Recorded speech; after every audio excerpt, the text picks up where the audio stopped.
Vitória muito boa do Botafogo ontem na estreia, né? 2-1. Estreamos muito bem com uma vitória. Agora somos 3 pontos aí no grupo. Ficamos em segundo lugar atrás do PSG. Vamos aqui com esse vídeo que eu trouxe para vocês do canal ESPN e vamos acompanhar juntos aqui o que a mídia está falando após essa vitória do Botafogo. 60. O Renato Paiva, a gente tem aí uma fala do Renato Paiva, vamos colocar na tela, do professor Renato Paiva. Não é. Então é o boletim do André Linares, depois a gente traz o Renato Paiva. Desculpe, foi erro meu. Vamos lá. Aqui no Lumen Field, em Seattle, o Botafogo estreou com vitória no Mundial de Clubes na noite de domingo. 2-1 em cima dos donos da casa, o Seattle Sounders. A equipe comandada pelo técnico Renato Paiva abriu 2-0 de vantagem ainda no primeiro tempo, em jogadas aéreas, bola pelo alto, gols de cabeça de Jair e depois de Igor Jesus. O Seattle Sounders pressionou bastante no segundo tempo, faz o gol com Christian Roldan e tem inclusive oportunidades de empatar a partida, tanto que depois Renato Paiva e os jogadores do Botafogo destacavam esse aspecto de que a equipe caiu depois do intervalo, no segundo tempo ali, mas que era muito importante estrear com vitória, ainda mais num grupo tão difícil em que o Botafogo terá pela frente na quinta-feira o PSG e na segunda-feira da semana que vem o duelo contra o Atlético de Madrid, que na estreia perdeu, foi goleado 4-0 para a equipe parisiense, atual campeã da Champions League. A segunda-feira do Botafogo é de retorno à Califórnia, onde fez sua preparação antes da estreia e segue também agora, afinal de contas, as duas partidas na sequência do grupo serão em Los Angeles, no Rose Bowl, e claro, a gente acompanha tudo de perto e traz as informações do Botafogo por aqui nos Estados Unidos. Legal, muito obrigado, André Linares, trazendo as informações do Fogão, que estreou com vitória, Mari. Abel, sim, estreou com vitória. No primeiro tempo, o Botafogo ele foi se autocorrigindo ali, né? Ao longo dos minutos. A gente está vendo aí uma das novidades desse Mundial, que é essa câmera na orelha do árbitro. Então, quando tem algum lance ali, o árbitro, a imagem corta para esse. E esse foi um lance muito específico, né? Uma bobeira ali do jogador do Seattle, em cima do Arthur, para o cruzamento do Telles e o gol do Jair, que sim está de saída, né? O próprio Textor confirmou a saída dele, do Igor Jesus, a gente já sabia, também ambos para o Nottingham Forest. E aí o Botafogo ele abre o 2-0 num resultado parcial ali muito importante, né? É importante nesse grupo tão difícil fazer saldos. O segundo tempo muda um pouco. O Paiva mexe na equipe, ele coloca jogadores para estrearem e aí o Seattle, que vale a gente lembrar, né, é o único representante ali do futebol dos Estados Unidos que joga em casa. Então é uma torcida muito apaixonada, apoiando a equipe. E aí o Botafogo sofre uma pressão absurda, sofre um gol, mas sai com a vitória. Acho que dá pra gente analisar o copo meio cheio, meio vazio, porque a gente tá falando de uma competição, se não necessariamente na parte técnica muito difícil, como o jogo de ontem, né, tecnicamente o Botafogo é mais time, mas envolve muita coisa, né? Jogadores saindo, jogadores chegando, falta de entrosamento, enfim. Mas um resultado bom do ponto de vista da vitória, mas poderia ter vencido por mais gols. O jogo acaba com o John fazendo uma grande defesa, né? A bola do jogo do argentino De La Vega, que havia entrado. E o técnico do Seattle tinha falado sobre as bolas que o Botafogo cruza na área. Curioso ele ter falado isso na coletiva. Ele acaba tomando 2 gols desse jeito. O Botafogo era mesmo melhor àquela altura, embora o Seattle tenha se mostrado um time ligado no jogo desde o começo. Teve chute ali do Jesus Ferreira, que passou raspando. Aí o Botafogo aproveitou... Antes do Botafogo fazer 1-0, eles tiveram ali algumas pontadas. Né? O Botafogo aproveitou seu melhor momento para fazer os 2 gols. No segundo tempo, assustou a maneira como o Botafogo foi engarrafado ali a partir dos 15 do segundo. Né? O gol do Seattle já estava maduro, o Botafogo continua correndo riscos, embora também o Botafogo tenha tido uma oportunidade já aos 45, numa saída de bola errada, podia ter matado o jogo. Enfim, entre mortos e feridos, salvaram-se todos, o Botafogo conseguiu fazer o que tinha que fazer nesse grupo. Tem uma perspectiva matemática importante, né? Porque o Atlético Madrid foi goleado pelo PSG. Que o Botafogo não seja goleado pelo PSG, ele ainda chega vivo à última rodada. A gente sabe da dificuldade que é um jogo contra o Atlético de Madrid. O Atlético foi goleado pelo PSG, mas também teve seus momentos na partida. A gente sabe como os europeus estão léguas, anos-luz à frente. Isso depende também do resultado do Atlético de Madrid. Desde que o Atlético não goleie o Seattle, não devolva ao Seattle, né? Mas foi uma rodada boa para o Botafogo. Ele fez o que tinha que fazer. Fez os gols cedo, isso foi importante. Chegou a sonhar de sair desse jogo com um saldo melhor, embora nada apontasse para uma goleada, mas pelo menos a diferença por 2 gols teria sido a ideal. Já que não deu, está vivo. A gente tem uma tela com alguns números ou informações em relação ao segundo tempo do Botafogo. Eu já vou jogar essa tela para o Eugênio, porque eu sei que foi ele que pediu essa tela. Sim, pedi. A gente está vendo aí alguns números do segundo tempo, né? Como o Seattle foi muito dominante na segunda etapa, né? 65% de posse de bola, 431 ações contra 290. Finalizações certas, 19. Nossa, diferença, né? O Botafogo perdeu o segundo tempo, já diria um técnico que eu conheço. 19 contra 5, né? 5-2 na direção do gol, 1 gol para eles, do Seattle. Gols esperados também, bem mais, né? 1,89.024. Aproveitamento de passe. O Seattle foi bem melhor que o Botafogo no segundo tempo. Claro que ali já havia uma vantagem do Botafogo, mas eu acho que... Um pouco de acomodação, cansaço, o que você acha? Agora, eu não gostei do jogo do Botafogo como um todo. Já no primeiro tempo, não gostei da atuação do Botafogo. Soube aproveitar a bola aérea. Na bola aérea foi muito perigoso. Esse gol sai de uma bobeira do lateral esquerdo do Seattle, que empurra o Arthur. Então ele bate bem na bola. Não é nenhuma novidade para todos nós, mas como bate bem na bola o Alex Telles, né? Sim, Não só cruzando, chutando também. Quase fez um golaço de primeira. É uma característica dele desde que começou a carreira, né? E ontem ele mostrou isso nesse cruzamento por Jair. Antes desse gol de cabeça do Jair, já tinha acontecido uma cabeçada do Igor Jesus que o goleiro defendeu. E aí depois o Vitinho vai cruzar nessa jogada aí para a segunda cabeçada que vai na rede. Essa do Igor Jesus. O goleirão não falhou, não? Não foi lento? Mérito do Igor Jesus. Foi um pouco atrasado, sim. Foi, né? Na primeira ele tinha ido bem, nessa ele foi um pouco atrasado. Goleiro Frei. Mas o fato é que o Botafogo, desde o primeiro tempo, o Botafogo já não era uma equipe confiável defensivamente. E nem era tão propositiva assim no ataque, com a bola no chão, no pé. Não conseguiu gerar tanto. O Seattle já tinha dado sustos desde o início. Era um time com uma dificuldade muito grande de recomposição.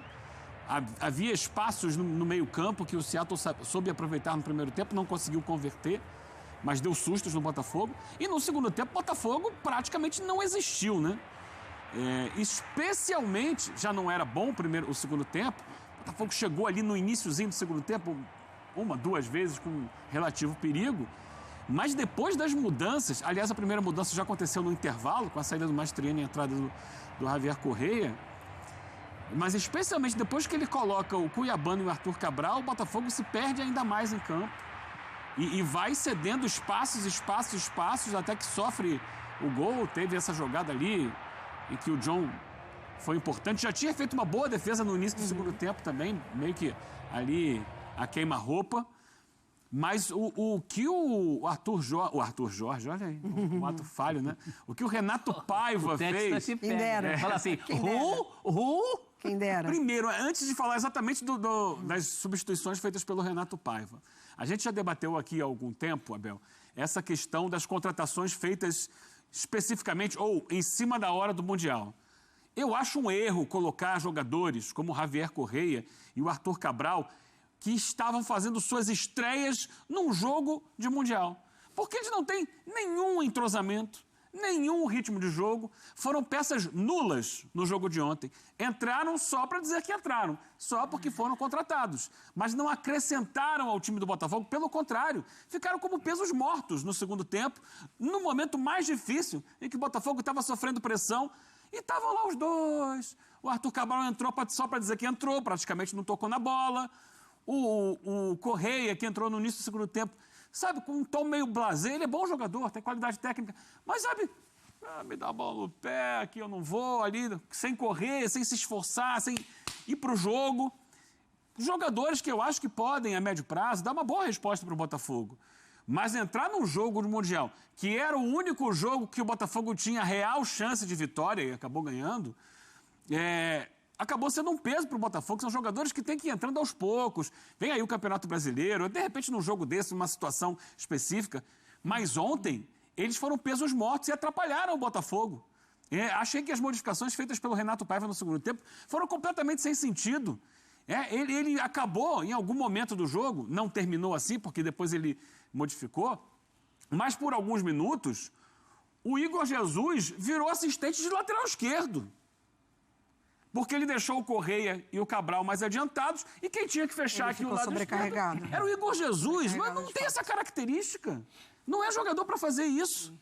Sabe, o Arthur também não recompunha direito, também era a única possibilidade de sair no contra-ataque, o único que tinha velocidade. E o Botafogo ficou entregue, exposto de uma forma absurda. Demais, não tinha saída de jogo. Não tinha como. Pegava a bola e perdia, porque foi um time completamente... Aí depois ele tira o Savarino também, que era um jogador que tem qualidade, mas também não estava fazendo uma grande partida. Coletivamente, para mim, o Botafogo foi muito abaixo do que eu esperava. Veio a vitória, legal, é importante, né? Tem algo para comemorar, mas em cima de lances específicos, de bola aérea, com a bola no chão, o Botafogo criou muito pouco no jogo contra o adversário mais fraco que tinha. Tudo bem, o Seattle tem as suas qualidades, mostrou as suas qualidades. No segundo tempo, meio que abriu mão de um lateral, foi para cima. E quando ele foi para cima, ele enquadrou o Botafogo. Já no intervalo, quando ele volta sem o Nohu, que foi o jogador que fez a falta no Arthur ali, ele já melhora um pouco. Porque aquele lado esquerdo estava muito comprometido, de fato, né, do Seattle, tanto que os 2 gols do Botafogo saem por aquele lado. Então, ele já muda no intervalo muito por conta disso. Estava amarelado, muito cara de que poderia tomar o cartão vermelho ali, porque ele estava muito em cima do Arthur, provocando muito o Arthur.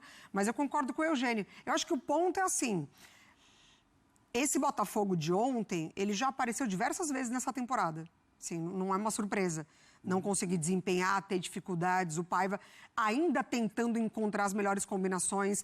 Quando ele passa a encontrar uma combinação muito interessante por aquele lado esquerdo, dobrando Telles e Cuiabano, acho que ele poderia ter replicado isso ontem e não condicionado o Igor Jesus a ser esse jogador a marcar pelo lado esquerdo. Então você tem os 2 laterais ali, você ganha com o Cuiabano tanto na hora de atacar quanto na hora de defender. Então acho que ele poderia ter repensado essa substituição.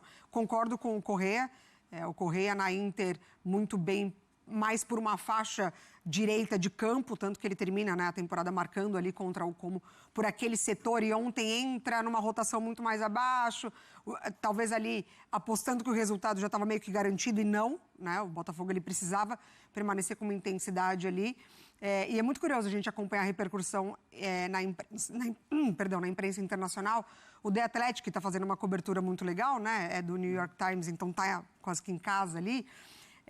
Na análise deles, o Botafogo ele poderia de fato ter empatado ou perdido, mas eles acharam interessante, até para levar num jogo contra o Atlético de Madrid, como ele foi resiliente na hora que o Seattle estava atacando mais, né? Então eles interpretam que o Botafogo, entre aspas, soube lidar com uma pressão. Talvez uma pressão que eles avaliam ali. Sofrer. Eu acho que foi mais sorte que juízo. Exatamente. Então, assim, entendendo que talvez neste tipo de competição, essas situações elas vão acontecer. Né? A gente viu que o Palmeiras também passou por uma certa pressão ali contra o Porto em determinado momento, Inter de Miami, Al-Ahly, enfim. Mas Botafogo é mais time, assim. Eu acho que é uma visão bem americana, né? Eu quero ver essa resiliência contra os europeus. Contra os europeus eu valorizo. Segura aí, já a gente vai falar sobre os próximos jogos. Antes, aspas do professor Renato Paiva, técnico do Botafogo, falando depois do jogo e projetando o duelo contra o Paris Saint-Germain. Olha aí, é isso que a gente quer. Vamos olhar para frente agora. Meu Deus do céu. A gente viu o Paris Saint-Germain ontem. Daqui a pouco, é quinta-feira. Abre aspas para o professor Paiva. Esta equipe já conseguiu fazer melhor. Já conseguiu ser mais compacta e mais inteira e atacar e defender. Durante muito tempo, não é uma equipe que sofre muitos gols. Não tem sido uma equipe ao longo deste momento temporário. É isso? Tô lendo certo? Sim. Não tem sido uma equipe ao longo deste momento temporário até agora que tenha sofrido muitos gols. Portanto, vamos trabalhar em cima disso, à espera do adversário muito difícil, onde vamos ter que ser muito melhores, muito mais competentes e fazer praticamente uma noite perfeita para defrontar o Paris Saint-Germain.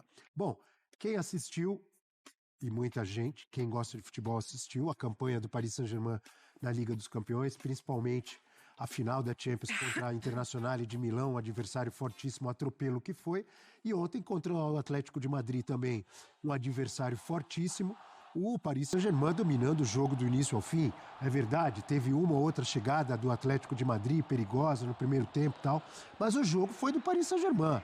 E mesmo com modificações do segundo tempo, venceu com tranquilidade e fez 4-0. Não é para qualquer um. Ontem eu acompanhava o Linha de Passe, sempre sob o comando competente do amigo William Tavares, ontem também com o Rafael Prats e com Paulo Calçade. O Paulo Calçade disse o seguinte, eu concordei muito com ele, quero ouvir vocês. O Paulo Calçade disse, com esse futebol, o Botafogo não tem a menor condição, ele não usou menor condição, mas ele disse, com esse futebol, o Botafogo não vai conseguir ser páreo para o Paris Saint-Germain. Claro que não. Ele errou em algum ponto, o Calçade? Acho que ele acertou em tudo, hein, professor? Sabe o que é o pior? O Paris Saint-Germain nem deu o seu tudo. Né? Nem deu tudo. Jogou. Não tinha o Dembélé. Jogou o suficiente. Acho que correu um risco antes de fazer o segundo gol. O Atlético teve um lance para empatar. Sorlote, né? E acaba saindo o segundo Aliás, gol. que gol incrível, Mas perdeu o Sorlote. Tem muita gente em estado de graça, né? Tem jogadores ali em estado de graça. O Vitinha é um deles. Golaço, né? Um cara que está num momento... Então, são as duas pontas do negócio. Com esse futebol do Paris Saint-Germain e também com esse futebol do Botafogo, que foi suficiente para ganhar do Seattle nas condições que a gente colocou, mas será insuficiente para resistir. Eu acho que do jogo do Botafogo com o Seattle, especificamente sobre aquele jogo, fica muito pouca coisa. Bola aérea. Talvez a questão da bola aérea, mas a bola aérea é uma arma de todo time menos qualificado que o outro, né? Tem que apresentar mais. Essa questão da resiliência aí, sim, nós vamos ver até que ponto o Botafogo conseguirá ser resiliente contra a PSG e também contra o Atlético de Madrid.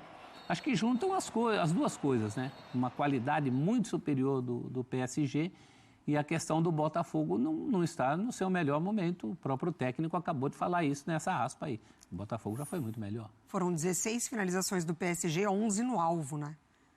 Então, assim, é um aproveitamento impressionante. Uma hora no primeiro tempo que estava quase 80% de posse de bola, mas não bola. era aquela posse de bola que não acontece nada. De jeito nenhum. Posse de bola criando. Sempre com uma proposta muito ofensiva, marcando saída de jogo. Antes dos 30 minutos, os dois zagueiros do Atlético de Madrid já estavam amarelados. Então, assim, são muitas situações, né? O Seattle, que tem uma média de 11 finalizações por jogo na MLS, finalizou 23 vezes contra o Botafogo. Então, o Botafogo, no determinado momento, permite muito ao adversário, né? Essa chegada. É um jogo muito difícil, muito difícil. E, assim, lances de bola parada, você precisa criar essas situações, né? Então, o Botafogo, ainda o adversário assim... precisa parar a bola. Exatamente. Né? Será que o PSG terá que parar a bola contra o Botafogo em situações limite? E o Botafogo vai precisar muito de Savarino, né? Assim, ontem, eu não gosto quando o Paiva coloca ele preso daquele lado esquerdo. Eu gosto de Savarino com liberdade para trabalhar por dentro. Enfim, então vai precisar muito de muita coisa que não aconteceu ontem. Eugênio. Abel, é claro que futebol às vezes guarda as suas surpresas, mas eu acho que o torcedor do Botafogo deve se preparar para o pior. Ah, é? É. Que coisa. Mas é. Você tem razão. Pior é que você tem havia razão. uma dúvida. Não tem como eu discordar de você, Eugênio. Sim, havia uma dúvida de como o PSG encararia esse Mundial de Clubes depois de tudo que ele tem feito. Ele mostrou ontem como está encarando.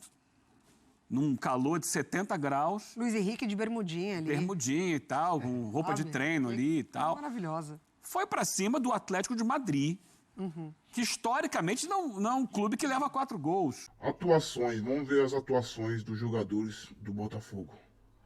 Começaremos com Cuiabano, que teve uma nota de 5 do GE, público 4.4. Gregory, 5.5, o público deu 5.8. Marlon Freitas, 6 do GE, público 5.2. Nota GE para o Danilo foi de nada, não teve nota. Público deu 5.2. Savarino, 5.1 do público, 5 na verdade do GE. Arthur Cabral, nota do GE foi de 6, o público deu 5.2. Arthur, 7 do GE, público 7.1. Mastriani teve uma nota de 4.5. Do GE, do público foi 3.2. Joaquim Corrêa foram os estreantes ontem, né? Joaquim e o Arthur Cabral. Nota do GE de Joaquim foi de 5, público 4.1. Igor Jesus, 7 do GE, público 8.4. Santi Rodrigues, o GE não deu nota, o público teve uma nota, deu uma nota para ele de 4.2. Renato Paiva, 5 do GE, público 2.6. E lá para cima, o goleiro John teve uma nota de 7.5 do GE, público 8.6. Vintinho, 7 do GE, público 6.6. Jair, 6.0 do GE, público 6.5. Alexandre Barbosa, nota do GE foi de 7.5, público deu 7.6. Alex Telles, para a gente finalizar, 7.2 do GE, do público na verdade, GE deu 7. Pessoal, aquele tipo, né, jogo do Mundial que a gente sabe, né, que vai sofrer no final, mas o que importa são os 3 pontos e a classificação. O time começou muito bem, principalmente no primeiro tempo. O Barbosa foi um monstro na zaga, ganhou tudo pelo alto, cortou bola até com pensamento e no final ainda salvou um empate com aquele bloqueio no chute do Rusnak. Merecia até maior nota, pessoal. O John, sem palavras, que goleiro seguro. Quando o Seattle veio com tudo, ele segurou a bronca. Aquela defesa com o pé no final, aquilo ali valeu como um gol. Agora, a gente precisa falar da bagunça que virou o time no segundo tempo. O Paiva mexeu errado, desmontou o meio campo, encheu de atacante e deixou a defesa exposta. Foi um sufoco desnecessário. O torcedor quase infartou nos acréscimos. Igor Jesus também merecia mais. Brigou, fez o dele e mostrou personalidade. O Arthur foi outro que apareceu bem, principalmente na construção dos lances. Mas tem gente que precisa melhorar. Savarino sumido, Gregory nervoso e o Corrêa. Bom, vamos dar um desconto aí que o cara é estreante. Enfim, o primeiro passo foi dado. Agora é corrigir os erros e vir mais forte na semifinal.